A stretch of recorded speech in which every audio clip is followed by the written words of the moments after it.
So recently, I was scrolling through the Clash of Clans Reddit until I saw this video titled Scenery from Chinese Clash of Clans, and well, take a look for yourselves.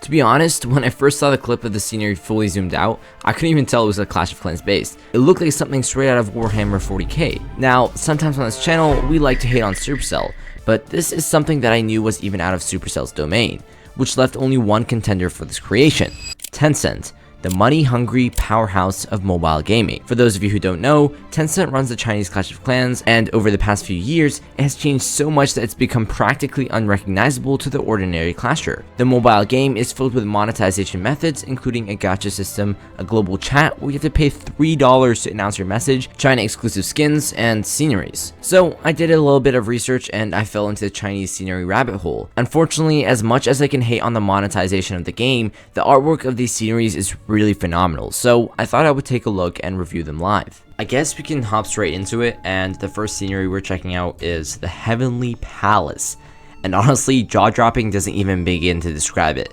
From the moment it loads in, it's clear that this isn't your average scenery. Like, the sheer amount of detail packed into every inch, from the buildings to the towering godlike dragon spiraling through the scene, makes it obvious why this never made its way to the global servers. We simply haven't seen anything with this level of surrealism or ambition before. It feels less like a base and more like a living, breathing world. And then there's also the soundtrack. So many sceneries come and go with forgettable music or none at all, but this one actually takes the time to match its visuals with an epic atmospheric score that kind of elevates the entire experience. It's subtle, but it makes a difference, and it gives the whole thing a sense of presence, like this base belongs in a myth or a legend. That being said, there's a reason why something this over the top never shows up in the global servers, because this scenery is exclusive to the Chinese server and most likely locked behind a gacha system or a high tier paywall. Next up, we have the Deep Dark Ocean scenery, and this one doesn't just raise the bar, it launches it into a completely different orbit. I mean, seriously, a massive moving turtle carrying an entire floating base on its back. That's not just Clash, that's full-on fantasy world building. At this point, it stops feeling like a scenery and starts feeling like a digital masterpiece. Every detail, from the glowing coral reefs to the rhythmic motion of the turtle itself, creates this surreal underwater vibe that you can actually feel. And the best part, you can zoom all the way out, take in the vast scale, or zoom all the way in to appreciate the tiny details you'd otherwise miss. It's interactive in a way most sceneries just aren't, and it gives you a reason to keep looking. I know it might sound harsh, but when you line this up next to the underwater scenery we got on the global server, it's not even close. The global one looks like a static wallpaper in comparison. A couple of dragons, barely any movement, and you're locked into a super narrow zoom range. It's fine, sure, but this one, it immerses you into a whole other realm. Again, it makes sense because the scenery is exclusive to the Chinese version and likely tied to a premium gacha or high tier paying model. So of course it's going to deliver more, but still, it really just shows how far Clash visuals can go when they push the limits. Now let's talk about the Galaxy scenery, and wow. If you thought the global version space scenery was impressive, this one is absolutely insane. This isn't just bigger, it's massive. We're talking about an entire Clash of Clans village mounted on a colossal interstellar battleship, floating in the depths of outer space. But it's not just sitting there peacefully, no. The ship is actively under attack, fighting off waves of smaller jets and space vehicles. With explosions and movement happening all around, it feels like your base is in the middle of a cosmic war zone. The animations here are wild. You've got ships weaving through the stars, turrets scanning the skies, and a soundtrack that makes the whole scene feel like you've stepped into a sci-fi movie. When you put this side by side with the global server space scenery, it honestly makes that one feel like a prototype. The global version looks small, static, and kind of empty compared to this absolute monster of a scene. It's kind of like comparing a telescope image to a full-on IMAX spacewalk. And just like that, Clash of Clans stops feeling like a mobile game and starts looking like something out of Star Wars or Mass Effect. Next up, we have the Great Tang scenery. And this one definitely slows things down a bit compared to the wild cosmetic chaos we just saw earlier. It's calmer, more grounded, and seems to be going for a more traditional, maybe even Lunar New Year inspired aesthetic. Now, I'm not 100% sure if that was the intention behind it, but if it is, I've got to be honest, this might be the first time where the global server's version of a theme actually takes the win.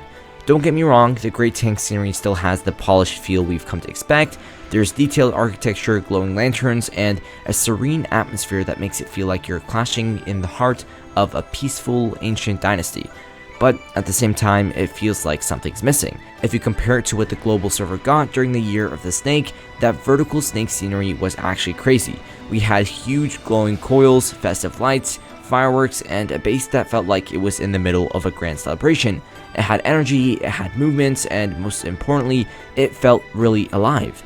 This Great Tang scenery, it's more like a beautiful painting. There are some low resolution graphics along the bottom and a quiet backdrop, but it doesn't quite pop in the same way. It's elegant, yes, but it's a little flat, especially after seeing the Galaxy spaceship or the Deep Ocean Turtle. Now, before we dive into the wild 3-stage tier layout scenery, let's take a quick moment to talk about an honorable mention, the glorious stadium scenery.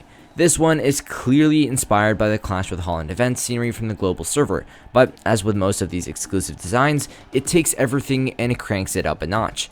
We're talking about a full-on stadium, packed with animations, dramatic lighting, and vibrant energy. You've got spotlights scanning the sky, an animated crowd, and even a little entry and exit ramp area where it feels like your troops are walking out for a championship match. It's not trying to be overly flashy or mind-blowing, and that's what makes it work. It nails the vibe. The colors are bold, the soundtrack has that high-energy stadium feel, and when you zoom all the way out, it just feels like something big is about to go down. It's a great example of a scenery that doesn't need dragons or deep space to be impactful. Sometimes a roaring crowd and a field under the lights is all you really need to get hyped up for war. And lastly, we've reached what I personally consider to be the best Chinese scenery of them all, the Cyber Age scenery. This isn't just a base in my opinion, it's a full-blown cinematic experience from start to finish. And right off the bat, you're greeted with an animated intro sequence that mirrors the style of legendary sceneries from the global server. But the moment it kicks in, you can already tell this one's operating on an entirely different level. Phase 1 begins in a high-tech, neon-lit metropolis. The entire village is decked out in a vivid cyberpunk aesthetic, glowing billboards, moving light strips, and flickering holographic panels everywhere. And at the center of it all is a P.E.K.K.A not just standing there, but commanding and flying the entire base like a futuristic general. And the animations breathe life into the whole village, making it feel like a living and evolving world. But just when you think you've seen it all, everything changes. The scenery suddenly transitions into a phase 2, and it's like stepping into the second stage of a boss battle in Elden Ring. The background shifts dramatically, the P.E.K.K.A, now piloting a cybernetic aircraft, begins its ascent. The entire base lifts off, the ground beneath it peeling away as the environment transforms into a full-blown space sport mid-launch. There's this incredible parallax effect happening, the layers of the background moving independently, giving the entire scene this surreal sense of motion and depth, like you're watching a cinematic trailer in real time. And then, the final form.